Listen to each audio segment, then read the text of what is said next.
Learn it. Live it. Love it. Remember, everything is peachy keen. Peachy fucking keen.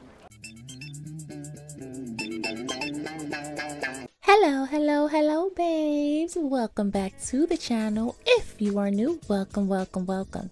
So in today's video, we are going to be talking about the psychotic but iconic Miss Courtney Shayne from one of my favorite 90s movies, Jawbreaker. So let's get into it.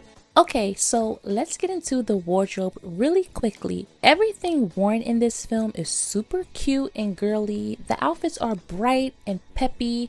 It's like a mixture of 60s and 70s meets the 90s. The capri pants and clutches with chiffon scarves, the retro sunglasses and pastels. I still love the capri pants the girls wore.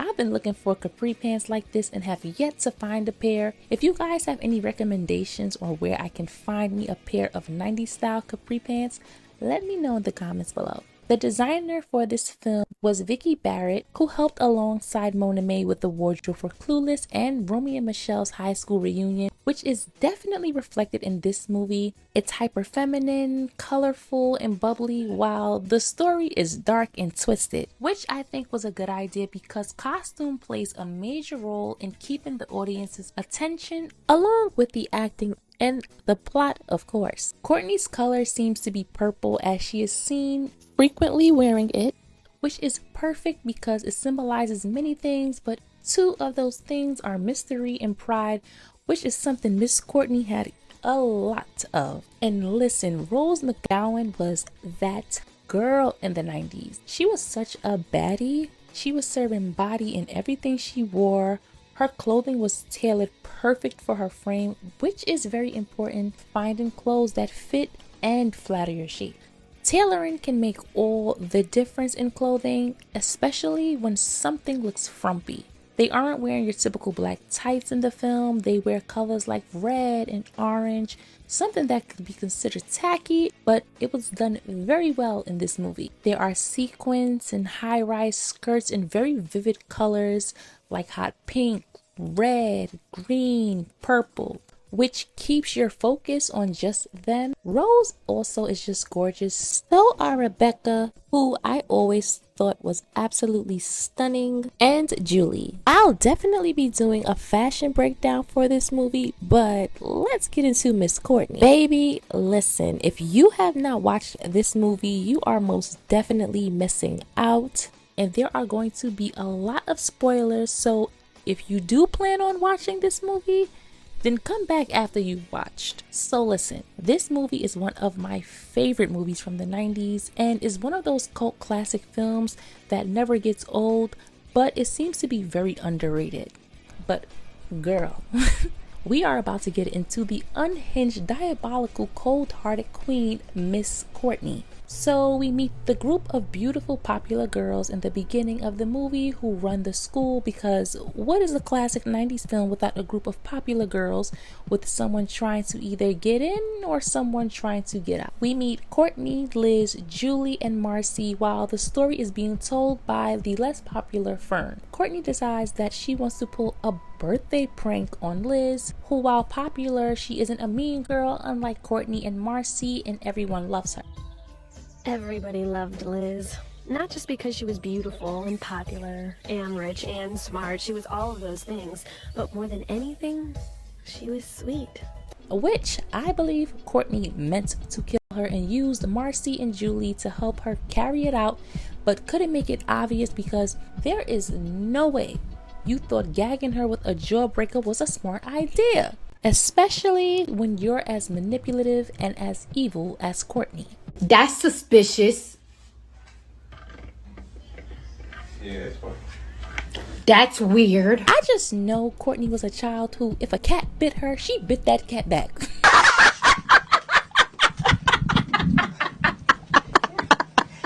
Now, Courtney is someone who has to be the center of attention, thrives off of fear, and hates other women. The fact that she would do something so wicked that she claimed was an accident and then try to tarnish the image of Liz is why jealousy is one of the worst traits to have, because It drives people to do some of the most heinous things. So many people have harmed their friends because of jealousy that friend wasn't even aware of. They've set up their friends and plotted against them because they couldn't handle being in the position they were in. And side note, Fern walking into Liz's home was out of line. Who randomly walks into the home of someone who isn't even a close friend?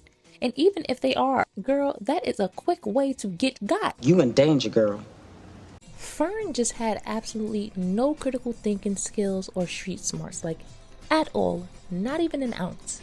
But back to Miss Courtney. Courtney is the kind of person who feels like she has to take out any competition because she's a narcissist who believes that only she should be at the top. She had so much pent up hate inside of her that it destroyed her and those around her who would step in her way. To be so young and so evil, it makes you wonder, how did she get that way? To have the mind that she had, not only to plan out the death of her friend, but to have no emotion or reaction was simply not normal. Julie and Marcy are distraught when they discover what has happened to Liz because they genuinely thought, although a stupid prank, that Liz would be fine, and when they popped the trunk, they would all be laughing.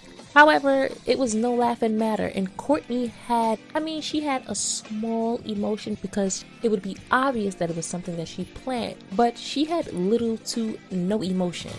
Oh my god. What happened to her? What's in her throat? Courtney? I'm not getting fucked because I was sweet enough to play a clever little prank on my girlfriend for her birthday. Courtney is the girl many parents warn their children about, the one who secretly hates you and pretends to love you, but it always comes out in one way or another, and you brush it off because you think, oh, that's just how such and such is, and your parents tell you, she or he is not your friend, they don't like you, but you find out sooner or later that they aren't. They love when you go through bad things in your life. They take digs at you when someone is around that you have a romantic interest in. They'll even try to get with the person you've dated before or have a crush on, and it's because they want to destroy what they see in you, and they secretly want to be you. They see a sparkle in the potential you have, and sometimes you don't see what they see because you're just being you and people love you. But they don't have that and will do anything to tarnish your name and reputation, all while right under your nose without you knowing it was them. And that's who Courtney was. A vindictive, jealous, and manipulative girl who couldn't handle the fact that she didn't have the likability that Liz had. Because although they were both beautiful, Liz had a light that Courtney's darkness wanted to drown out. The way in which she decided to have Liz's parents discover their daughter was so heartless and evil. Right. They'll check to see if she was right. Maybe Liz had a friend over. You know, Mummy and Daddy's last night away. Maybe he's from school, maybe not. But definitely into kink. He got a little rough, went a little too far. You know, there's a fine line between pleasure and pain. She screamed for help, but nobody could hear her. Her screams were muffled by the huge... To have such a mind like that at a young age shows that she was just heartless. Then telling the cops that Liz was carrying on this double life to plan a murder on someone else was beyond treacherous, and I just know her and Satan had to sit down with each other to create that plan. Y'all are going to jail! Period! But in the words of Nene, See? You never can win when you're dirty, honey. You never can win. Courtney picked her victims carefully and knew who would follow her, and that they'd be so desperate to either have her friendship or so scared of her that they would do anything she said and wanted. Is it just me, or does the ending of the film remind anyone of Carrie? I was just waiting for the pig blood to spill on Courtney, but we know how that would have ended. But unlike Carrie, she would have deserved it. I think this movie had lessons a lot of women could learn from when it comes to friendship and watching how people treat others. Because Courtney wasn't a nice person at all, and her friends witnessed her treat other people that way. She treated her friends as though they were peasants, and because she had low self-esteem, that wasn't seen as low self-esteem because she was beautiful and well-dressed. she poured that out onto others, making them insecure and wanting her validation and approval. She was completely unhinged and needed to be away from society because she was capable of anything when it came to her jealousy and protecting herself by any means necessary so that people wouldn't know how dark she really was. And I love this movie. As I stated before, and all of the actresses that played in it, they're all a part of some of my favorite 90s movies and TV shows. I'm glad Julie had someone that she could confide in, which was her boyfriend Zach, because holding on to a secret that big can eat at you, and how he stood 10 toes down for her. When Fern threw herself at him, he curved it. And what's so messed up is Julie was nice to her, but because she was under Courtney's spell and Courtney used her to get at Julie, she felt the need to do whatever it took to remain in the group until Miss Girl started feeling herself too much and Courtney had to check her. What the fuck are you doing? And I was here for it, okay? Courtney snatched her up like a mama in church when you are misbehaving. Fern got too big for her britches, and Courtney had to remind her that she wasn't that girl until Courtney helped her to become that girl. Julie was too nice for me as well, because after she treated her the way she did, I would have left her right where she was on that floor, okay? I also think that Courtney hated Julie because her and Liz were similar in how sweet they were. Although beautiful, they didn't think they were above anyone. So I think Courtney was like, okay, you're a lot like Liz, I'm gonna have to get rid of you as well. Although she didn't. I think Julie would have been her next victim. I mean, she was going to pin Liz's death on Julie. Courtney was pure, unadulterated evil that needed intense therapy, and that prom ending was not enough. She needed hands and feet put on her.